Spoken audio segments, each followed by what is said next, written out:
Morning friends. अपन ने पिछली class में जो है वो पोटेंशियोमीटर स्टार्ट किया था। तो पोटेंशियोमीटर में हमने जो पढ़ा उसके अंदर ये पढ़ा कि उससे दो सेल्स का ईएमएफ कंपेयर कर सकते हैं। अब अगर मान लो कि एक सेल उसमें से स्टैंडर्ड है, स्टैंडर्ड मीन्स तुम्हें पता है जिसकी वैल्यू कि वो 1.5 वोल्ट का है कि 4 वोल्ट का, ऐसा। तो उस केस में क्या कर सकते हो कि तुम दूसरे का ईएमएफ निकाल सकते हो, क्योंकि फॉर्मूला तुम्हारे पास है E1/E2 equal to L1/L2। L1/L2 तो निकाल ही लिया, और E1/E2 रेशो है, E1 पता है तो E2 निकल ही आएगा। तो that is called to find the EMF of a cell. And what we have done is to compare the EMF of the cell. Now what we are going to do is to find the internal resistance of the cell by the help of a potentiometer. तो नया heading क्या डालेंगे? Internal resistance of the cell by the potentiometer. Internal resistance, लेकिन उसके एक formula derive कराना पड़ेगा पहले मेरे को। इंटरनल रेजिस्टेंस के लिए एक फॉर्मूला डिराइव करते हैं, उसके बाद एक्सपेरिमेंट करेंगे कि ये क्या एक्सपेरिमेंट है, कैसे होगा। ठीक है, तो लिखें, हेडिंग डालें, to find the internal resistance of a cell, to find the internal resistance of a cell by potentiometer. क्या हेडिंग डालिए, लिख लो, to find the internal resistance of a cell by potentiometer. To find internal resistance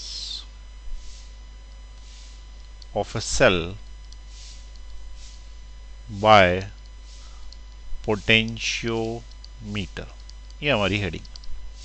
ठीक है, अब देखें, सबसे पहले तुम्हारे पास एक formula I is equal to E upon R plus R है, ऐसा फॉर्मूला। इसमें इंटरनल रेजिस्टेंस आता है, लेकिन उसे पता करने के लिए करंट चाहिए। करंट इस टॉपिक में अपन नहीं निकालते, तो हमारे पास एक फॉर्मूला है V is equal to E minus I R. ये दो फॉर्मूले हैं।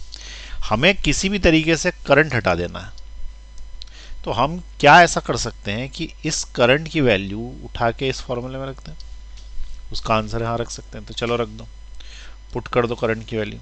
पुट कर देने से तुम्हें मिला V is equal to E minus I R की जगह अपन ने यहाँ पे ये वाला फिट कर दिया।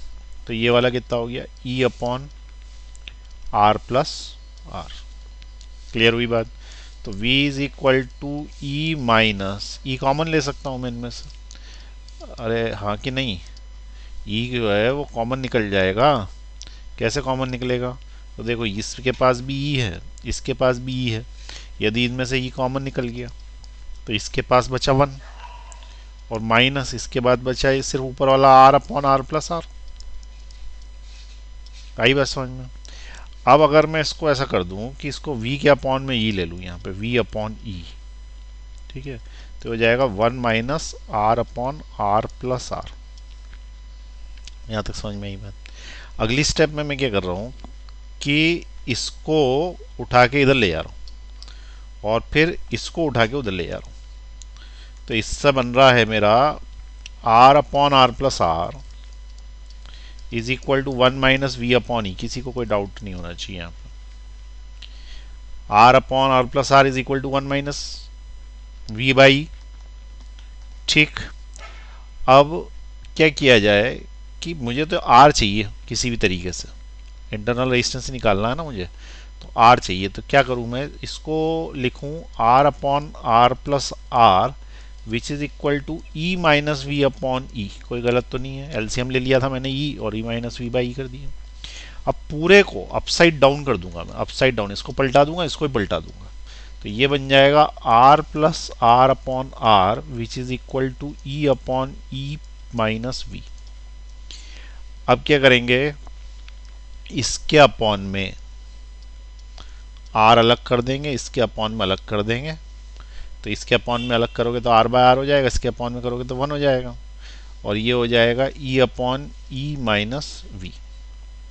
अब क्या करो, ये -1 जो है इसको उठा के इधर ले आओ। -1 उठा के इधर अगर लाओगे तो ये हो जाएगा R upon R is equal to E upon E minus V minus 1। तो R upon R is equal to, LCM हो गया E माइनस वी, तो हो गया E minus E minus V, ऐसा बन गया। इससे मुझे मिलेगा R upon R is equal to, ये जो ई है ये इसी से कैंसिल और माइनस माइनस प्लस हो गया, तो V upon E minus V ऐसा हो गया। फिर पलटा दो तो R upon R is equal to E minus V upon V. अगली step R upon R is equal to E upon V अलग किया माइनस वी अपॉन वी अलग किया। अगली स्टेप ई अपॉन वी को रहने दिया ऐसा का ऐसा, इसको 1 लिख लिया, बस ये बन गया formula. R is equal to cross multiply करो कैपिटल आर, ये हो गया ई अपॉन वी माइनस 1। ठीक है, ये फॉर्मूला हमारे काम का। तो ये जो फॉर्मूला है इससे इंटरनल रेजिस्टेंस निकलता है। ठीक है, तो सबसे पहले तो अपन ने क्या करना है, फॉर्मूला बनाना है, फॉर्मूला फॉर इंटरनल रेजिस्टेंस। ठीक है, तो formula for internal resistance, internal resistance को क्या लिखते हैं, स्मॉल आर। इसका फॉर्मूला मैंने डेराइव करा दिया। अब ये फॉर्मूला यूज करेंगे, तो पहले आप इसको नोट कर लें। ठीक है, ये यहां से नोट कर लें, find the internal resistance of the potentiometer. ये यहां पे एक बार नोट करें, पॉज दबाएंगे, अब मैं ऊपर कर रहा हूं, फिर से पॉज दबाएंगे। चलिए लिख लिया, नीचे करूं थोड़ा, अब दबा दो पॉज। चलो अब बेसिकली अपन एक्सपेरिमेंट में आ जाए। ठीक है, तो एक्सपेरिमेंट क्या है, to find R, to find R, ये अपना क्या एम है, to find R by potentiometer. अब फाइंड आर बाय पोटेंशियोमीटर में तो फॉर्मूला यूज चाहिए रहता है हमें, तो फॉर्मूला यूज वही है जो अभी अपन ने निकाल लिया। तो हमने जो फॉर्मूला निकाला वो क्या है, देख लो यहाँ पे लिखा हुआ है, R is equal to capital R E upon V minus 1, ये फॉर्मूला। आई बात समझ में। तो ये फॉर्मूला जो है ये हमारे काम का है। अब लगाएंगे कैसे, तो देखो पोटेंशियोमीटर का पहले सर्किट बनाना पड़ता है, और सर्किट के केस में तुमको बताया था कि प्राइमरी सर्किट बनता है जो हमेशा एक जैसा होता है, और एक्सपेरिमेंट में सेकेंडरी सर्किट भी बनता है जो हर बार अलग अलग होता है। अब क्या करोगे, यहाँ पे प्राइमरी सर्किट बनाओगे, तो बना देते हैं भैया प्राइमरी सर्किट। अभी नोट मत करो, एक साथ बना लेना। प्राइमरी सर्किट में एक लगी रहती है पावरफुल बैटरी, इसका प्लस यहाँ रहता है, फिर ये एक और, फिर ये एक और, एंड सो ऑन। फिर उसके बाद लगा रहता है रिहोस्टेट, लगाना हो तो लगाओ, नहीं लगाओगे तो भी चलेगा। इसके बाद क्या लगा रहता है, एक की लगी रहती है। की लगने के बाद क्या होता है कि नीचे की तरफ जब अपन आते हैं तो यहाँ पे अपने को पोटेंशियोमीटर का वायर मिलता है, और इस वाले सिरे को अपन ए बोलते हैं, इसको बी बोलते हैं। फिर अब यहाँ तक का प्राइमरी सर्किट तो फिक्स है। अब देखो सेकेंडरी सर्किट कैसे बनाना, जिस सेल का इंटरनल रेजिस्टेंस निकालना उस सेल को यहाँ लगा देना ऐसे। ये ध्यान रखना, प्लस सिरा प्लस सिरे से मिला हो, प्लस प्लस से मिलता। उसके बाद इसके अंदर यहाँ पे लगा देना एक गैल्वेनोमीटर, और गैल्वेनोमीटर के बाद लगा देना जॉकी।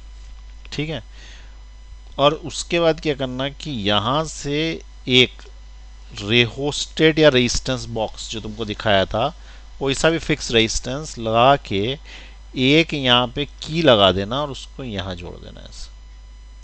ठीक है, अब ये की जो है वो ऑन ऑफ हो सकती है, और एक्सटर्नल रेजिस्टेंस आर तुमने लगा ही रखा है। ये इसका सर्किट बन गया।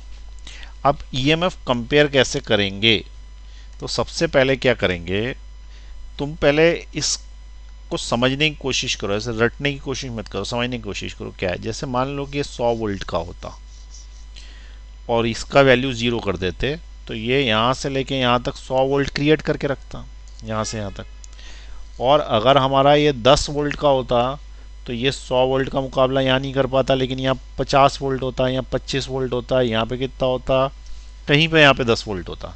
तो ये वाली जो जगह है, ये वायर यदि यहाँ टच कर दोगे तो इतने हिस्से में 10 वोल्ट का पोटेंशियल डिफरेंस है, ये भी 10 वोल्ट का है, दोनों एक दूसरे से अपोजिट में है, क्योंकि ये प्लस सिरा है तो ये प्लस सिरा, और ये प्लस है तो ये भी प्लस है, और प्लस करंट बहने नहीं देंगे। इतने हिस्से में इसको करंट लगाओगे तो नल डिफ्लेक्शन आएगा, नल डिफ्लेक्शन आएगा तो गैल्वेनोमीटर ज़ीरो देगा। तो गैल्वेनोमीटर यहाँ पे कहीं पे ज़ीरो देगा, और इधर साइड कर दोगे तो वो इधर घूम जाएगा, और अगर इसको 10 से भी इधर कर दोगे तो ये इतने से के हिसाब से ये ज़्यादा पावरफुल है तो ये इधर घूम जाएगा। समझ में आई बात? तो ये इसका बेसिकली ये पोटेंशियल डिवाइडर का काम कर रहा है ये जॉकी। जॉकी क्या करता है, बहुत इंपॉर्टेंट पॉइंट बता रहा हूँ, जॉकी करता है पोटेंशियल डिवाइडर का काम करता है। जॉकी पोटेंशियल डिवाइडर है। बस इतनी सी बात किसी को समझ में आ जाए तो ये पूरा का पूरा टॉपिक इजी है कि पोटेंशियल डिवाइडर जो है वो जॉकी है, वो आधा वोल्टेज इधर कर देता है, बचाव इधर कर देता है। मान लो कि ये 100 वोल्ट है तो 70 वोल्ट इधर कर देगा, और इधर साइड कितने वोल्ट कर देगा, 30 वोल्ट कर देगा। और मान लो कि यहाँ से इसको उठा के मैंने क्या किया है कि इधर साइड से ज्वाइन कर दिया कहीं से, तो ये हो सकता है 25 वोल्ट इधर कर दे, तो इधर साइड जो है वो बचा कुचा 75 वोल्ट कर देगा। इस तरीके से डिवाइड कर देता है। तो ये जॉकी का काम है, पोटेंशियल डिवाइडर बन जाता है। बस ये मेन चीज़ है इसकी, ठीक है। तो अब अपन ने क्या बोला कि हमारा जो गैल्वेनोमीटर है वो गैल्वेनोमीटर को हमने कनेक्ट किया सिर्फ सेल से, सिर्फ सेल से। अभी ये चालू ही नहीं करा, अरे ये वाला चालू ही नहीं, ऑन ही नहीं है, तो ये तो ऐसे हवा में लटका हुआ है तो किसी काम का नहीं है। अभी तो यही है ना, तो इसको उठा के हमने बैलेंस कर लिया कहीं पे, कहीं बैलेंस कर लिया, मतलब इधर होगा बैलेंस या इधर होगा, तो ऐसे घुमा फिरा के हमने इसको बैलेंस कर लिया। मान लो यही बैलेंस हो गया, इसकी लेंथ नोट कर ली L1। अब मुझे बताओ कि L1 नाम की जो लेंथ नोट करी वो ईएमएफ बता रही है इस सेल का, यानी कि प्रोपोर्शनेट है ईएमएफ से, कि ये वाली प्रोपोर्शनेट है वोल्टेज से। वोल्टेज यानी पोटेंशियल डिफरेंस। इन दोनों में मैं डिफरेंस 1000 बार बता चुका हूँ। पोटेंशियल डिफरेंस जब होता है जब क्लोज सर्किट होता है, करंट ले रहे होते हैं, और जब ओपन सर्किट होता है करंट नहीं ले रहे होते हैं तो ईएमएफ होता है। जनरली ईएमएफ जो है वो पोटेंशियल डिफरेंस से ज़्यादा होता है, कभी कभी ईएमएफ पोटेंशियल डिफरेंस के बराबर भी हो सकता है यदि सर्किट ओपन सर्किट है। ओपन सर्किट का मतलब हम करंट नहीं ले रहे, ठीक है, करंट नहीं ले रहे। अब अगर हम करंट नहीं ले रहे तो ओपन सर्किट है, ठीक है। अब ये बताओ कि ये जो सर्किट बन रहा है यहाँ पे, ये वाला, ये क्लोज्ड है कि ओपन है? ये जहाँ से चले वहीं तक पहुँच गए हैं, तो क्या ये क्लोज्ड है? उसका आंसर है नहीं। ऐसा कोई नियम ही नहीं है कि गोला बन गया तो क्लोज्ड है। अरे कोई माला थोड़ी कि क्लोज हो गई। हमको सिर्फ एक चीज़ देखनी है कि क्या इसमें करंट बह रहा है। तो हमने बोला नहीं बह रहा है, नल डिफ्लेक्शन आ रहा है यहाँ पे। जब नल डिफ्लेक्शन आ रहा है तो ओपन सर्किट है, क्योंकि करंट नहीं ले रहे हैं, और ये भले ही क्लोज दिखता हो ये सर्किट ओपन है। और अगर ओपन सर्किट है तो ईएमएफ नापेगा, ना कि पोटेंशियल डिफरेंस। इसलिए मैंने लेंथ को किसके प्रोपोर्शनेट कर दिया, ईएमएफ के। This is equation number 1। आ रही बात समझ में? अब क्या किया कि सेकंड स्टेप में मैंने इसको ऑन कर दिया। किसको ऑन कर दिया? इसको, की को। जैसे ही की को ऑन करेंगे तो ये क्या करेगा, बैटरी अपना करंट इधर भी भेजने लग जाएगी, और इसको एक गोला ये मिल गया तो ये सर्किट में करंट बहने लग गया। जब सर्किट में करंट बहने लग गया तो ये जो बैटरी है इसका टर्मिनल पोटेंशियल डिफरेंस ईएमएफ रह गया कि पोटेंशियल डिफरेंस रह गया? ये ईएमएफ हुआ कि पोटेंशियल डिफरेंस हुआ, ये देख लो। तो उसका आंसर है ये ईएमएफ की जगह पोटेंशियल डिफरेंस हो गया, क्योंकि अब अपन क्लोज सर्किट में है, और क्लोज सर्किट का मतलब we are taking current, we are taking current. अब कोई बोलेगा करंट कहाँ ले रहे हो, तो करंट ले रहे हैं ना, नीचे वाले सर्किट में ले रहे हैं, इस सेल से। ऊपर वाले में ले नहीं ले उससे मतलब नहीं, एक में भी लोगे तो ये पोटेंशियल डिफरेंस दिखाएगा, न कि ईएमएफ। तो ये अब पोटेंशियल डिफरेंस दिखाने लग गया। अच्छा, हमें ऐसा पता है कि potential difference E minus I are के बराबर होता है। हमें ये भी पता है कि वी ज़्यादातर ओपन सर्किट नहीं हो तो वी क्लोज सर्किट के अंदर क्या होता है, ग्रेटर देन ई होता है, ठीक है, लेस देन ई होता है, सॉरी, क्योंकि इधर वाली चीज़ कम होगी, क्योंकि ये इसमें से ई में से ये माइनस हो रही है, तो वोल्टेज कम होता है, ईएमएफ ज़्यादा होता है। ईएमएफ वो है जो छपा हुआ है, वोल्टेज वो है जो थोड़ी देर बाद सेल में मिलता है, और ये वोल्टेज तो खत्म भी हो जाता है, इसलिए सेल डिस्चार्ज हो जाता है। ईएमएफ कभी खत्म नहीं होता, वो जितना है उतना ही है, ठीक। यहाँ तक समझ में आ रही बात? अब अपन ने क्या किया कि सर्किट को क्लोज कर दिया, क्लोज कर दिया, करंट लेने लग गए। और अगर सर्किट करंट लेने लग गए तो क्लोज सर्किट है, और क्लोज सर्किट है तो पोटेंशियल डिफरेंस नाप रहा है, और पोटेंशियल डिफरेंस नाप रहा है तो उसकी वैल्यू ईएमएफ से कम है। यदि इसकी वैल्यू अब ईएमएफ से कम हो गई तो ये यहाँ बैलेंस नहीं होगा। बताओ किधर होगा, राइट की लेफ्ट? तो उसका आंसर है राइट, क्योंकि लेफ्ट पे तो ज़्यादा वोल्टेज हो जाता है। लेफ्ट पे तो हम पूरे वायर का वोल्टेज ले लेते हैं, जितना इधर जाते जाएंगे यूं घुस जाएंगे तो जीरो वोल्टेज मिलेगा, क्योंकि लेंथ के प्रोपोर्शनेट होता है वोल्टेज। यही पोटेंशियोमीटर का प्रिंसिपल है, वोल्टेज प्रोपोर्शनेट टू लेंथ। हरी बात समझ में, वोल्टेज प्रोपोर्शनल टू लेंथ यही है। अब यहाँ पे क्या होगा कि चूंकि वोल्टेज लेने लग गया अब इस वाले सर्किट के कारण, तो वोल्टेज लेने लग गया तो ये यहाँ बैलेंस नहीं होगा, फिर इसकी जॉकी को अपन इधर उधर हिलाएंगे और यहाँ कहीं पे पहुँचेंगे, बीच में यहाँ कहीं पहुँचेंगे, तो फिर ये गैल्वेनोमीटर जीरो दिखाने लगेगा, नहीं तो यहाँ तो करंट आने लगेगा इसमें से। तो अगली स्टेप में हमने इसको इधर कहीं पे घुमा फिरा के यहाँ ले लिया। अब जब यहाँ ले लिया तो इसने जो नापा वो लेंथ L2 होगी, और ये बात पक्की है कि L2 जो है वो ज़्यादा नहीं, L2 should be less than L1। अरे L2 की लंबाई कम आई ना L1 से, क्यों? क्योंकि पोटेंशियल नाप रहा है। अब दूसरे केस में हमने क्या बोला, L2 डायरेक्ट प्रोपोर्शनल है किसके? पोटेंशियल के, पोटेंशियल यानी V के। This is question number 2। अब यदि अपन 1 को 2 से डिवाइड कर दें, किसको? इक्वेशन नंबर 1 को अगर अपन 2 से डिवाइड कर दें तो ये प्रोपोर्शनलिटी के कांस्टेंट आएगा और कांस्टेंट भी कैंसिल आउट हो जाएगा, तो 1 डिवाइडेड बाय 2, तो इससे क्या हो जाएगा? L1 upon L2 is equal to K times आता है EMF, EMF को EMF ही लिख देता हूँ, और अपॉन में K टाइम्स आता है पोटेंशियल डिफरेंस V। ये दोनों आपस में कैंसिल आउट हो गए, तो इसका मतलब L1 अपॉन L2 किसके बराबर हो गया? L1 upon L2 is equal to E upon V के बराबर हो गया। बस यही का फॉर्मूला है, यही काम का, और निकल गया अब सब कुछ। अब देखो क्या कैसे निकलेगा। Put in formula we have derived. कौन सा फॉर्मूला डिराइव किया था भाई तुमने? तुमने जो फॉर्मूला डिराइव किया था वो यहाँ पे लिखा है सबसे पहले फॉर्मूला यूज्ड में, तो ये वाला जो फॉर्मूला है ये तुमने डिराइव किया। ये फॉर्मूला है R is equal to R E by V minus 1, R is equal to R, अरे R is equal to R E by V minus 1, यही फॉर्मूला है ना।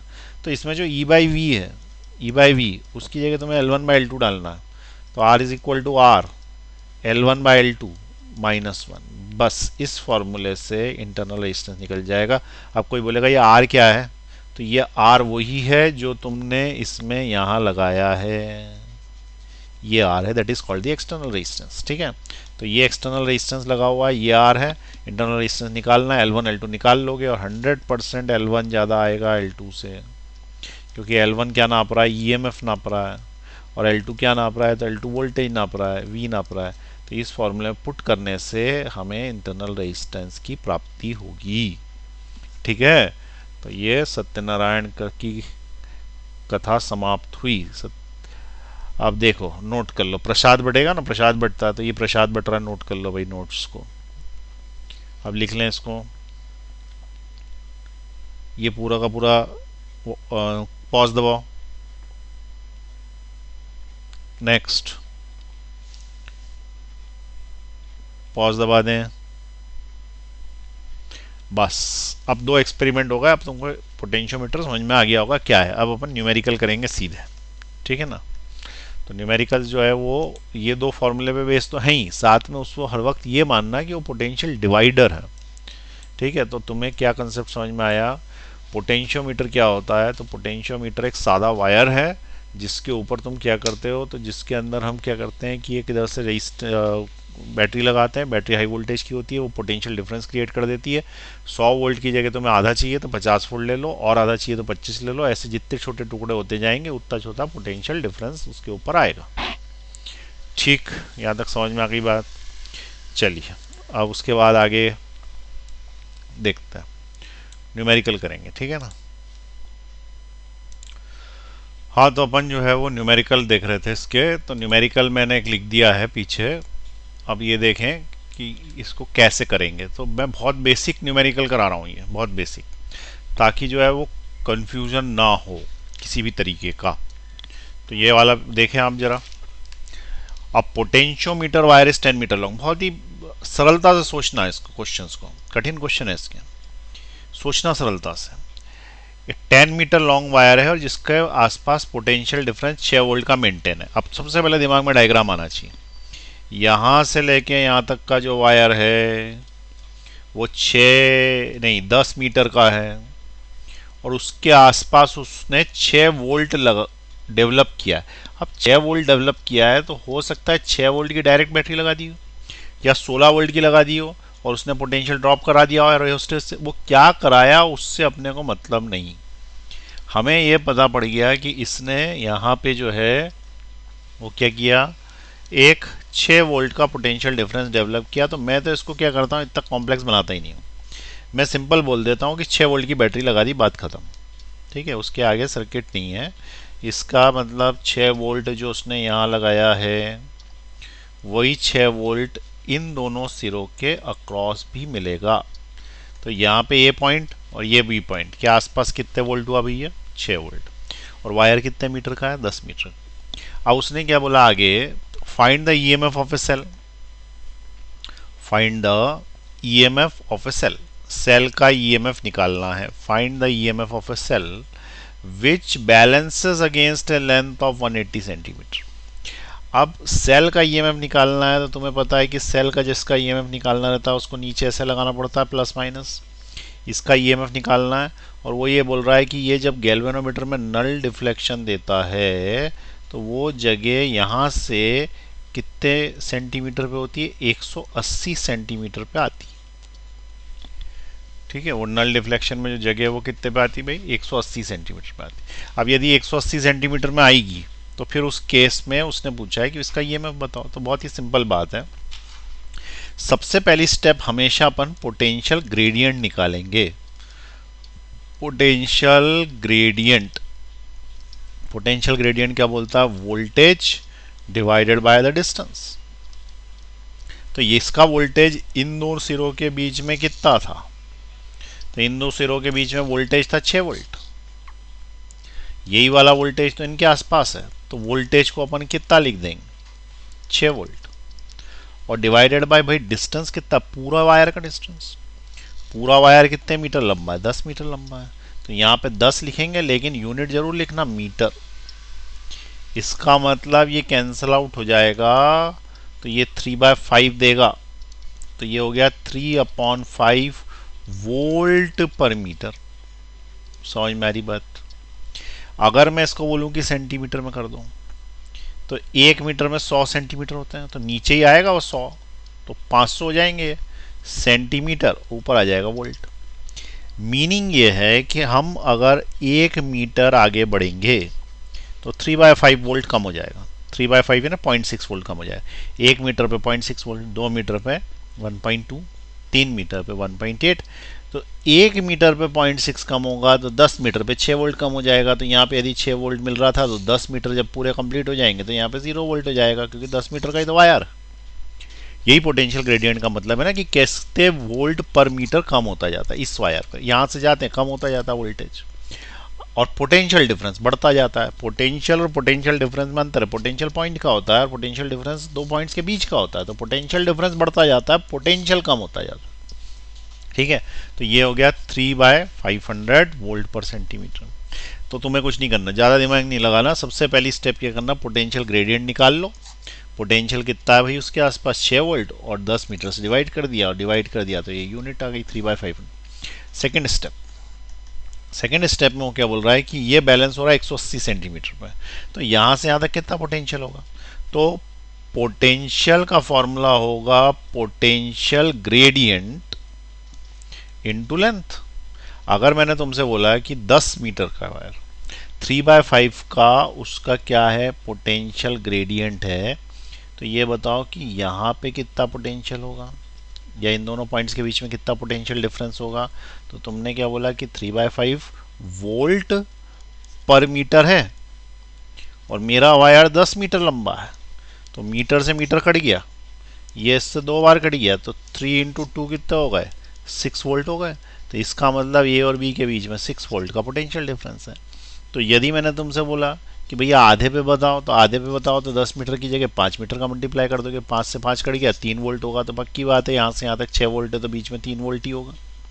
अगर मैंने बोला कि 180 सेंटीमीटर कितने वोल्ट है, तो अपन निकाल लेंगे। हम क्या करेंगे, पोटेंशियल ग्रेडियंट इनटू लेंथ करेंगे तो पोटेंशियल मिल जाएगा, पोटेंशियल डिफरेंस मिल जाएगा बेसिकली। तो ये फॉर्मूला इसका सबसे इंपॉर्टेंट फॉर्मूला है, पोटेंशियल ग्रेडियंट इनटू लेंथ। तो तुम्हें क्या करना है, पोटेंशियल ग्रेडियंट निकालना, उसमें लेंथ का मल्टीप्लाई करना है, तो वो पोटेंशियल मिल जाएगा जो कि इन दोनों पॉइंट्स के बीच में होगा जहाँ पे बैलेंसिंग हो रही है। और इन दोनों पॉइंट्स के बीच में यदि हो गया तो उस केस में वही ईएमएफ इसका भी होगा, क्योंकि इसने ही तो बैलेंस किया उसको, गैल्वेनोमीटर में नल डिफ्लेक्शन लेके आया ये। ठीक, चलो इसको मिटा देते हैं। अब नीचे देखें, V is equal to what is the potential gradient. तो अभी तुमने निकाला पोटेंशियल ग्रेडियंट भाई, कितना निकाल लिया था, कितना निकाल लिया था? तो पोटेंशियल ग्रेडियंट तुमने निकाला है 3/5,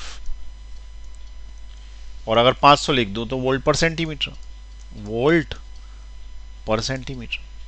तुम्हारी लेंथ का है सेंटीमीटर में ना, तो तुम सेंटीमीटर में चलाओ, तो यहाँ पे 180 का मल्टीप्लाई कर दो लेंथ का सेंटीमीटर में, तो पोटेंशियल आ जाएगा 3। ये 0 से एक 0 कैंसिल, और अभी 2 से भी कैंसिल होगा या 9 बार, तो ये हो जाएगा 25 बार। अब नहीं कैंसिल होगा तो ऊपर आ जाएंगे 9 और 3 27, ऊपर का मल्टीप्लिकेशन कितना देगा 27, और नीचे का कितना देगा 25। आ रही बात समझ में? 27 डिवाइडेड बाय 25 इज नियरली 1.25 से कट रहा है, फिर नहीं जा रहा तो 0 और 8 के आसपास आता है। ठीक है, इतना बारीक नहीं करते हुए ये भी कर लोगे तो भी ठीक है। तो 27/25 कितना हो गया, 1 वोल्ट। इसका मतलब ये जो सेल है इसका दम कितना है, इसका ईएमएफ कितना है, 1 वोल्ट का ईएमएफ है। और ये 1 वोल्ट का ईएमएफ इन दोनों पॉइंट्स के बीच में बैलेंस हो गया, सिंपल है। क्योंकि यहाँ से यहाँ तक 1 वोल्ट होगा कहीं पे 180 सेंटीमीटर पे, ये तो मैंने यहाँ बना दिया, यहाँ कहीं होना चाहिए। तो 180 सेंटीमीटर पे होगा, पूरे पे करोगे तो 6 वोल्ट होगा, बीच में 180 पे हो तो 1.08 हो गया। तो ये पहला क्वेश्चन कर लिया अपन ने। ठीक है, अब पॉज दबा के लिख लें पहले क्वेश्चन और डायग्राम बना लें, उसके बाद मैं नीचे ले जाऊँगा, फिर से पॉज दबाना। चलो पॉज दबाओ, नीचे ले जा रहा हूँ मैं, फिर से पॉज दबाएं। ठीक, क्लियर है क्वेश्चन? चलिए अब नीचे ले जा रहा हूं मैं, नेक्स्ट क्वेश्चन देखते हैं। दूसरा क्वेश्चन है, इन ए पोटेंशियोमीटर अरेंजमेंट, लिखते जाओ मेरे साथ ही।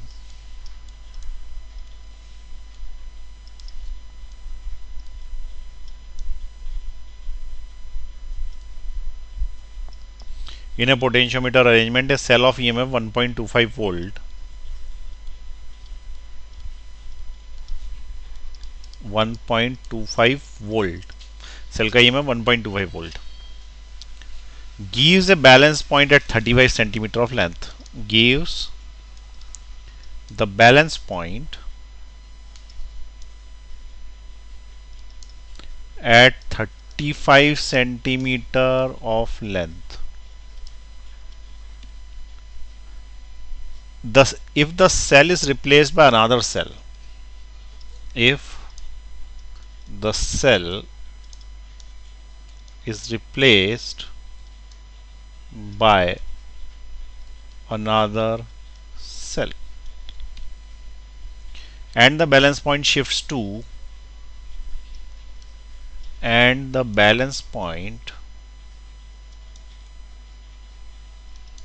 shifts to 63 centimeter, what is the EMF of the second cell?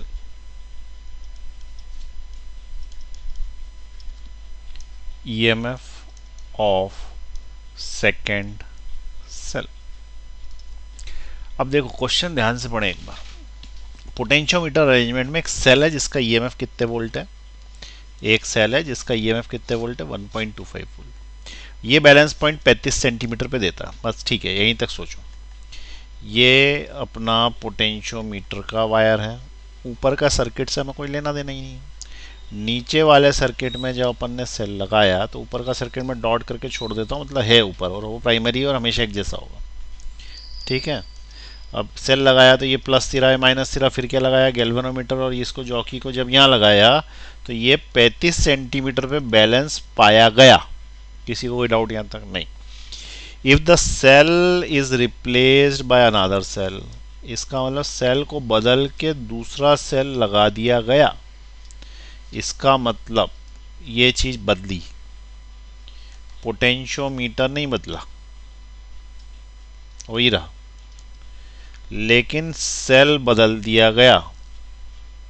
Cell को बदल के दूसरा सेल लगा दिया गया, ठीक है, तो इसका मतलब ये वाला सेल का ईएमएफ E1 मान लो, तो इसका E2 मान लो। दूसरा सेल लगा दिया गया तो हुआ क्या, balance point shift to 63 centimetre. अब जब बैलेंसिंग पॉइंट निकाला तो वो यहाँ से यहाँ तक 63 सेंटीमीटर पे आया। कितने पे आया, 63 centimetre. What is the EMF of the second cell, दूसरे सेल का ईएमएफ कितना है, तो पहले का कितना था, पहले का था 1.25, तो बहुत ही सरल क्वेश्चन है। E1 upon L1 is equal to E2 upon L2, यही तो फॉर्मूला है इसका। फर्स्ट वाला जो किया था comparison of EMF of the cell, उसमें हमने क्या बोला था, दो सेल का ईएमएफ का कंपैरिजन करना हो तो सिंपल L1 बाय L2 कर दो।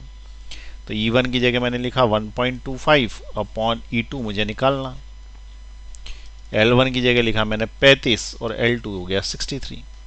अब मैं इसको क्रॉस मल्टीप्लाई कर दूंगा तो E2 की वैल्यू आ जाएगी, ये इधर गया उधर गया, तो E2 is equal to 1.25 into 63 divided by 35। अब इसको कैलकुलेटर से सॉल्व कर लेना या फिर ऐसी कैलकुलेशन कर लेना, पॉइंट पॉइंट हटा के देख लेना क्या आता है इसका आंसर। 2.25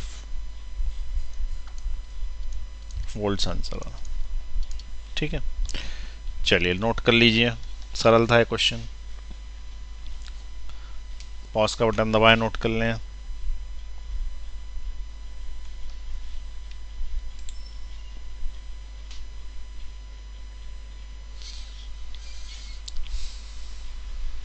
आ रहा है समझ में सभी को? सरल क्वेश्चन करा रहा हूँ अभी पहले ताकि कंसेप्ट क्लियर हो, उसके बाद फिर धीरे धीरे लेवल बढ़ाएंगे। यहाँ तक सभी ने नोट कर लिया ना? चलिए अब दूसरा क्वेश्चन मैं लिख देता हूँ पहले। चलिए इसका अगला क्वेश्चन जो है वो मैं बोल देता हूँ, आप लिख लो उसको, ठीक है। अब potentiometer wire is 100 centimetre long, लिखो। ये potentiometer wire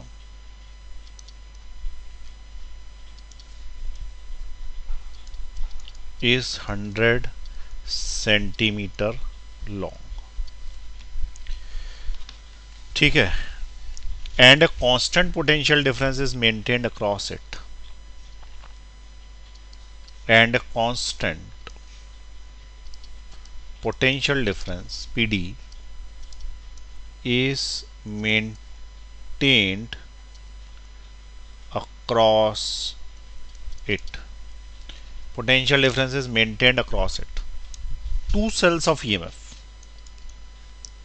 two cells of EMF E1 and E2 are connected in series first,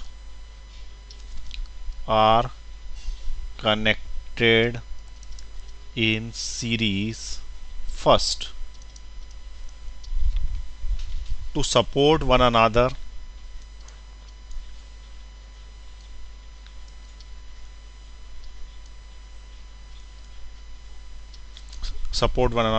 and then in opposition, and then in opposition, ठीक है।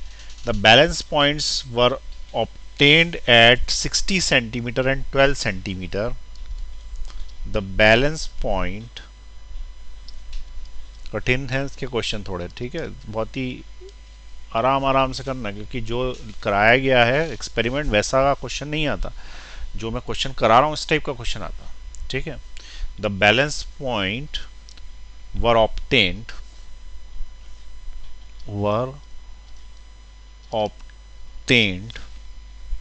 at 60 centimeter and 12 centimeter from the same end,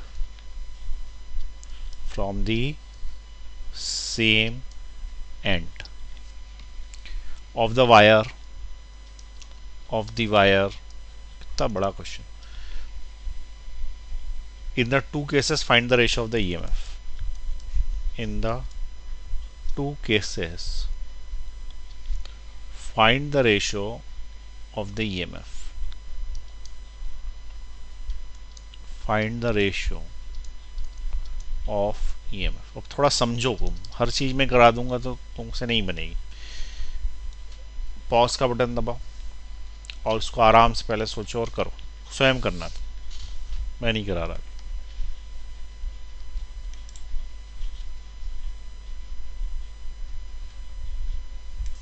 हाँ कुछ किया, सोचो सोचो, diagram बना लो। सबसे पहले जिसको न्यूमेरिकल से थोड़ा डर लगता हो ना, डायग्राम बना लिया कर, ठीक है ना। तो यहाँ क्या बोल रहा है, पोटेंशियोमीटर वायर की लेंथ कितनी है, 100 सेंटीमीटर। तो अब इतना तो अपन कर ही सकते हैं कि एक 100 सेंटीमीटर का वायर बना लें ऐसा, और उसका ऊपर वाला सर्किट बनाने की ज़रूरत नहीं है, प्राइमरी सेम ही रहता है।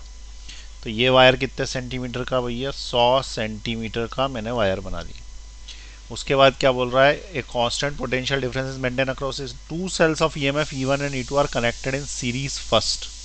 सेल्स को सीरीज में लगाया जिससे वो एक दूसरे को सपोर्ट करें, और अगली बार लगाया जिससे वो एक दूसरे को अपोजिशन में ले आए। मतलब क्या, सपोर्ट करें का मतलब क्या, और अपोजिशन में ले आए का मतलब क्या।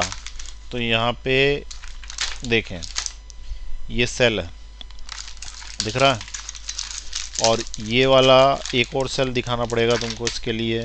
तो ये एक और सेल है, ठीक। तो ये जो दो सेल्स हैं, थोड़ा सा मेरे को स्क्रीन बड़ा करना पड़ेगा।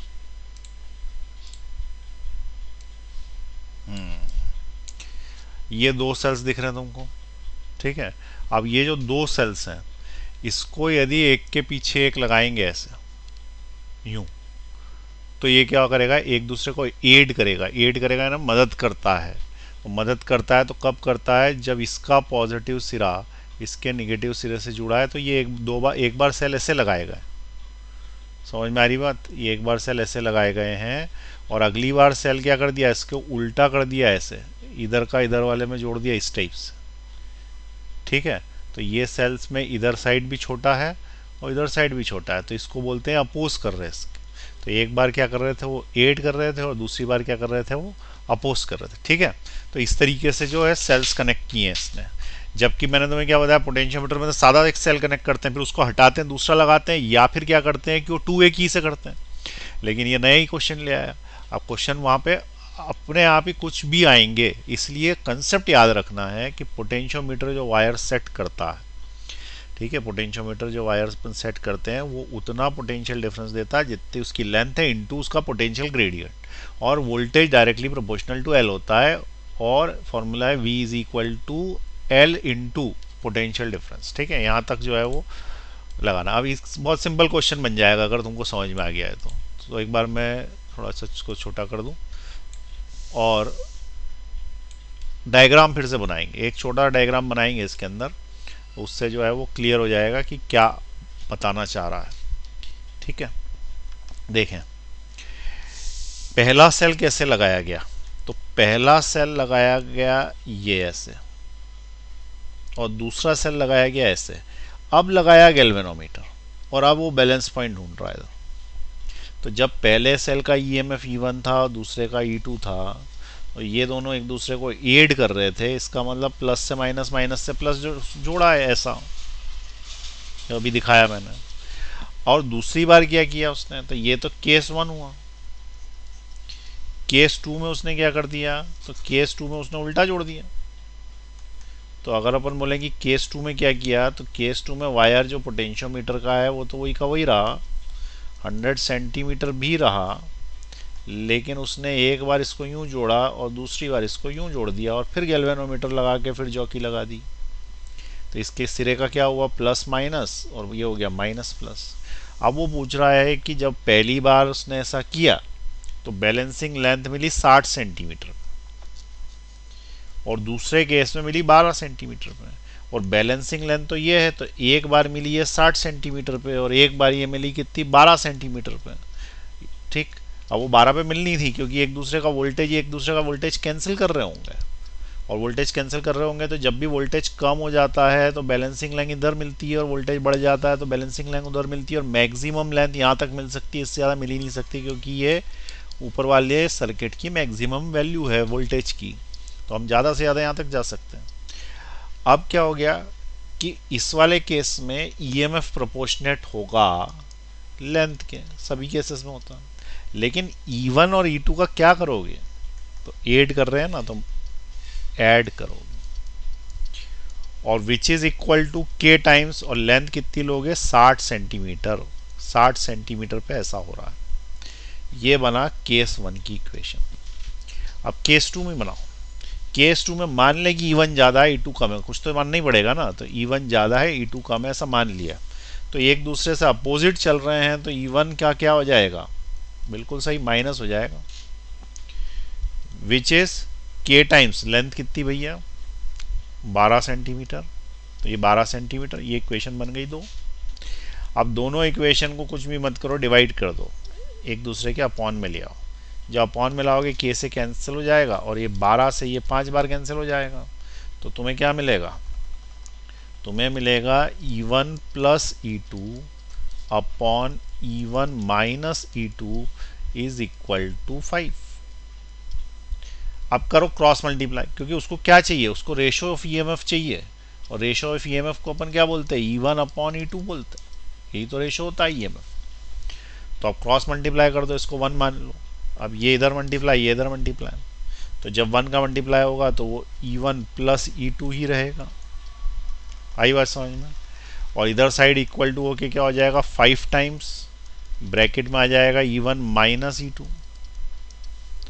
अगली स्टेप में E1 plus E2 which is equal to 5E1 minus 5E2।